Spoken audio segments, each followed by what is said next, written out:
नमस्कार दोस्तों, स्वागत है आपका काम की बात में।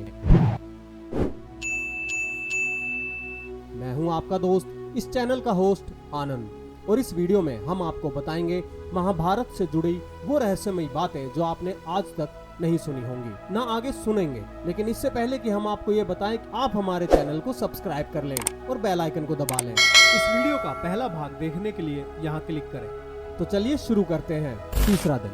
कौरवों ने गरुड़ तथा पांडवों ने अर्धचंद्राकार जैसी सैन्य व्यू रचना की। कौरवों की ओर से दुर्योधन तथा पांडवों की ओर से भीम व अर्जुन सुरक्षा कर रहे थे। इस दिन भीम ने घटोत्कच के साथ मिलकर दुर्योधन की सेना को युद्ध से भगा दिया। ये देखकर पितामह भीष्म भीषण संहार मचा देते हैं। श्री कृष्ण अर्जुन को पितामह भीष्म का वध करने के लिए कहते हैं, परंतु अर्जुन उत्साह से युद्ध नहीं कर पाता, जिससे श्री कृष्ण स्वयं पितामह भीष्म को मारने के लिए उद्यत हो जाते हैं। परंतु अर्जुन उन्हें प्रतिज्ञा रूपी आश्वासन देकर कौरव सेना पर भीषण संहार करते हैं। वे एक दिन में ही समस्त प्राच्य, सोवीर, शूद्रक और मालव क्षत्रिय गणों को मार गिराते हैं। भीम के बाण से दुर्योधन अचेत हो जाता है और तभी उसका सारथी रथ को भगा ले जाता है। भीम ने सैकड़ों सैनिकों को मार गिराया था। इस दिन भी कौरवों को ही अधिक क्षति उठानी पड़ी थी। उनके प्राच्य, सोवीर, नशूद्रक और मालव वीर योद्धा मारे जाते हैं। चौथा दिन। चौथे दिन भी कौरव पक्ष को भारी नुकसान हुआ। इस दिन कौरवों ने अर्जुन को अपने बाणों से ढक दिया, परंतु अर्जुन ने सभी को मार भगाया। भीम ने तो इस दिन कौरव सेना में हाहाकार मचा दिया। दुर्योधन ने अपनी गज सेना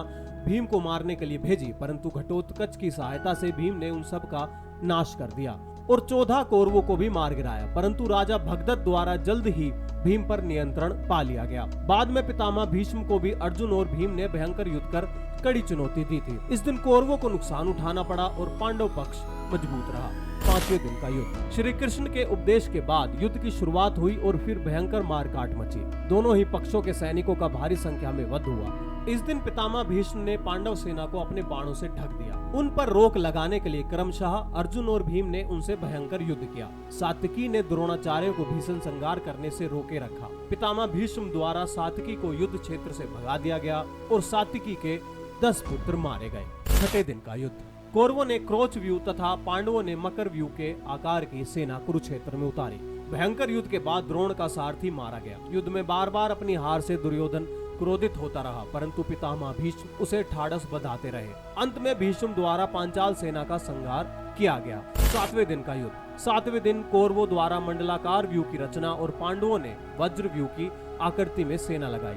मंडलाकार में एक हाथी के पास 7 रथ, एक रथ की रक्षार्थ 7 अश्वारोही, एक अश्वारोही की रक्षार्थ 7 धनुर्धर तथा एक धनुर्धर की रक्षार्थ 10 सैनिक लगाए गए थे। सेना के मध्य दुर्योधन था। वज्राकार में 10 मोर्चों पर घमासान युद्ध हुआ। इस दिन अर्जुन अपनी युक्ति से कौरव सेना में भगदड़ मचा देता है। धृष्टद्युम्न दुर्योधन को युद्ध में हरा देता है। अर्जुन पुत्र इरावान द्वारा विंद और अनुविंद को हरा दिया जाता है। भगदत्त घटोत्कच को और नकुल सहदेव मिलकर शल्य को युद्ध क्षेत्र से भगा देते हैं। ये देखकर एक बार भीष्म फिर से पांडव सेना का भयंकर संहार करते हैं। विराट पुत्र शंख के मारे जाने से इस दिन कौरव पक्ष की क्षति होती है। 8वें दिन का युद्ध। कौरवों ने कछुआ व्यू तो पांडवों ने 3 शिखरों वाला व्यू रचा।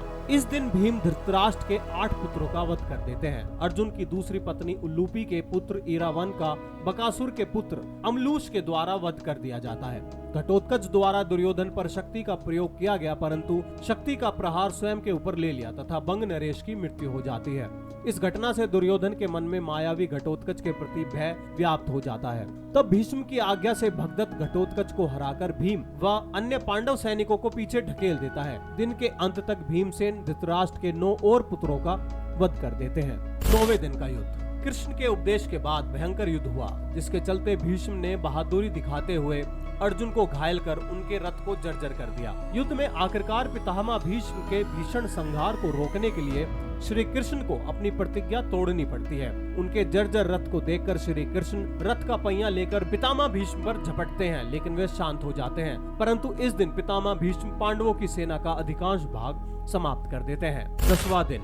पितामह भीष्म द्वारा बड़े पैमाने पर पांडवों की सेना को मार देने से घबराए पांडव पक्ष में भय फैल जाता है। तब श्री कृष्ण के कहने पर पांडव पितामह भीष्म के सामने हाथ जोड़कर उनसे उनकी मृत्यु का उपाय पूछते हैं। पितामह भीष्म कुछ देर सोचने पर उपाय बता देते हैं। इसके बाद पितामह भीष्म पांचाल तथा मत्स्य सेना का भयंकर संहार कर देते हैं। फिर पांडव पक्ष युद्ध क्षेत्र में पितामह भीष्म के सामने शिखंडी को युद्ध करने के लिए लगा देते हैं। युद्ध क्षेत्र में शिखंडी को सामने डटा देखकर पितामह भीष्म अपने अस्त्र त्याग देते हैं। इस दौरान बड़े ही बेमन से अर्जुन अपने बाणों से पितामह भीष्म को मार देते हैं। अर्जुन पितामह भीष्म को बाणों की शरशैया पर लिटा देते हैं।